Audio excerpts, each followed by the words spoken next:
வணக்கம். நம்ம இந்த சீரீஸ்ல தி சைக்காலஜி ஆஃப் மணி புக்கோட சம்மரி தான் பார்த்துட்டு இருக்கோம்.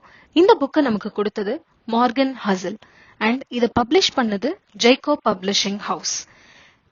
போன பதிவுல இந்த புக்கோட இன்ட்ரடக்ஷன், அதாவது அறிமுக சுருக்கத்தை பத்தி பார்த்தோம்.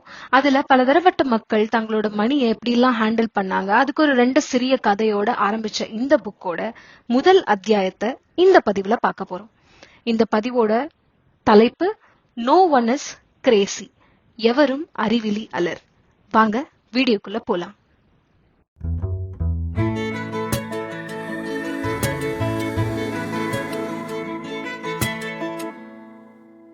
பண விஷயத்துல யாரு செய்யறதுமே கண்ணை மூடிட்டு தப்புன்னு சொல்லிட முடியாது.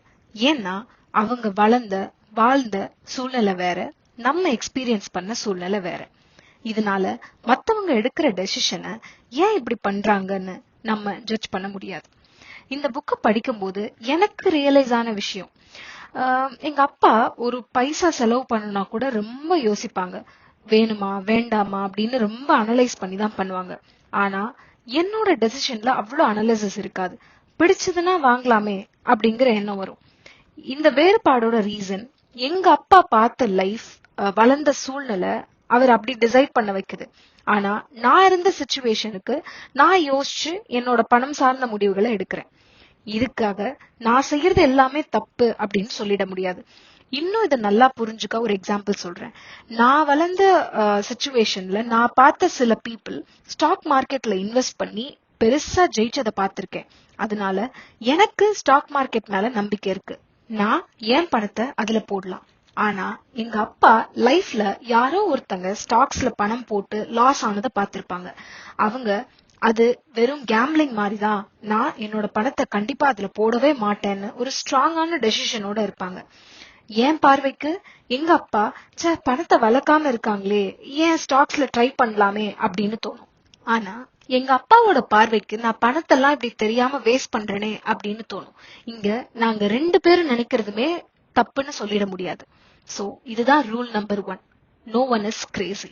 இந்த புக்கோட ஆத்தர் சொல்றாங்க, பண உலகத்துல நம்ம எக்ஸ்பீரியன்ஸ் பண்ணது வெறும் 0.00000001% தானா.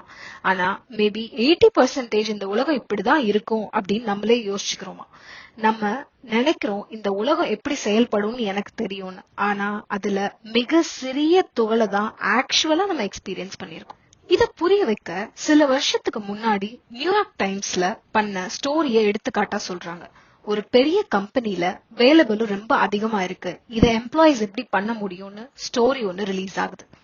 இத எல்லா மக்களும் ஆமா இது ரொம்ப கஷ்டம், எப்படி பண்ண முடியும்னு அவங்களோட வியூஸ கமெண்டா போஸ்ட் பண்ணிட்டு இருக்கும் போது ஒரு சைனீஸ் ஒர்க்கர் அவரோட கமெண்ட போஸ்ட் பண்றாங்க. இது பெருசா பேசப்படுது. அப்படி என்ன அவரு போஸ்ட் பண்ணாரு? இதுதான் அந்த கமெண்ட். எனக்கு தெரிஞ்ச ஒருத்தங்க பல வருஷமா ஒரு கடையில வேலை பாக்குறாங்க. அங்க தினமும் இவ்ளோ நேரம்னு இல்ல, மோஸ்ட்லி எல்லா நேரமும் வேலை இருக்கும். சம்பளம்னு பார்த்தா ரொம்ப ரொம்ப ரொம்ப கம்மி. அண்ட் அந்த வேலை பாக்குற சூழ்நிலைன்னு பார்த்தா அதுவும் ரொம்ப பெரிய சௌகரியமா எல்லாம் இருக்காது. ஆனா அவங்க கிட்ட போய் கேட்டா அந்த வேலையை ரொம்ப சந்தோஷமா செய்யறதாவும் பிடிச்சுதான் செய்யறதாவும் சொல்றாங்க. ஏன்னு தெரியுமா? அவங்க இந்த வேலை பாக்குறதுக்கு முன்னாடி விலை மாதுவா தான் வேலை பார்த்துட்டு இருந்தாங்க. அதுக்கு இது எவ்வளவோ மேல். வேலை பார்க்கறதே ரொம்ப கஷ்டமா இருக்கு, எங்களால முடியல அப்படின்னு சொல்ற ஒரு மக்கள் கூட்டத்துக்கு மத்தியில எனக்கு அதிகமா வேலை பார்க்கறதே சந்தோஷம், ஏன்னு கேட்டா என்னோட முந்தைய சூழ்நிலைக்கு இது எவ்வளவோ பரவாயில்ல. இத நினைச்சு கஷ்டப்படுறதா இல்ல மேலும் இங்க போய் ஆர்கியூ பண்றதான்னு தெரியல. ஆனா நம்ம புரிஞ்சுக்க வேண்டிய விஷயம், நம்ம வளர்ந்த சூழ்நிலை நம்ம பார்வைய கம்ப்ளீட்டா மாத்தும். எல்லாருக்கும் இது ரொம்ப வேறுபட்டு இருக்கும். ஏன் லாட்டரி டிக்கெட்ஸ் எடுத்துக்கோங்களேன், எத்தனை பேர் அதை நம்பி வாங்குறாங்க. அதே சமயம் அதை எத்தனை பேர் முட்டாள்தனம்னு சொல்றாங்க.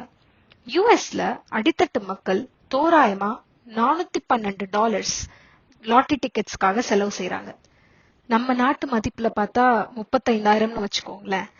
40% ஆஃப் அமெரிக்க மக்கள் ஏதோ ஒரு அவசரத்துக்கு டக்குன்னு $400 திரட்ட முடியல.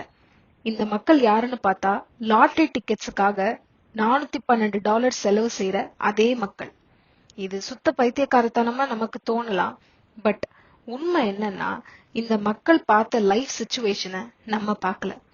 இந்த மக்கள் ரொம்ப சாதாரண வாழ்க்கைய வாழ்றவங்க. ஒரு லாட்டரி டிக்கெட் நம்ம லைஃப மாத்திராதா அப்படின்னு ஒரு எதிர்பார்ப்புல ரொம்ப கம்மி காசுக்கு அதை வாங்கிட்டே இருக்காங்க. ஒரு நாள் ஒருவேளை அதுல பணம் கிடைச்சிட்டா நம்மளும் பெரிய பணக்காரங்க ஆயிடலாமே அப்படிங்கிற ஒரு ஆசை. இது சரி அப்படின்னு நான் சொல்ல வரல, இல்ல இது தப்பு அப்படின்னு நான் உங்ககிட்ட வாதம் பண்ணவும் வரல. இத புரிஞ்சுக்க ட்ரை பண்ண சொல்றேன். அவங்க இருக்கிற சூழ்நிலையில லாட்டரி டிக்கெட் அவங்களுக்கு கரெக்ட். இது தப்புன்னு சொல்ற பர்சன் இருக்க சிச்சுவேஷன் வேற. அவங்க அதை எக்ஸ்பீரியன்ஸ் பண்ணதில்லை. நம்ம எல்லாருமே பண விஷயத்துல சில பைத்தியக்கார முடிவுகள் எடுக்கதான் செய்யறோம். ஆனா அதுக்கு காரணம் நம்ம இருக்க சிச்சுவேஷன், பாக்குற கேக்குற விஷயங்கள். So no one is crazy. நம்ம செய்யற செயல்ல இருந்து பாடத்தை கத்துக்கிட்டு சரியா போகாத விஷயத்த செய்யாம இருக்க ட்ரை பண்ணணும். அந்த பாடத்துக்கான விலையை தான் நீங்க அதுக்கு செலவு பண்ண பணத்தையோ லாஸையோ பார்க்கணும். அந்த தப்ப திருப்பி செய்யாம இருக்கிறது தான் புத்திசாலித்தனம். நன்றி.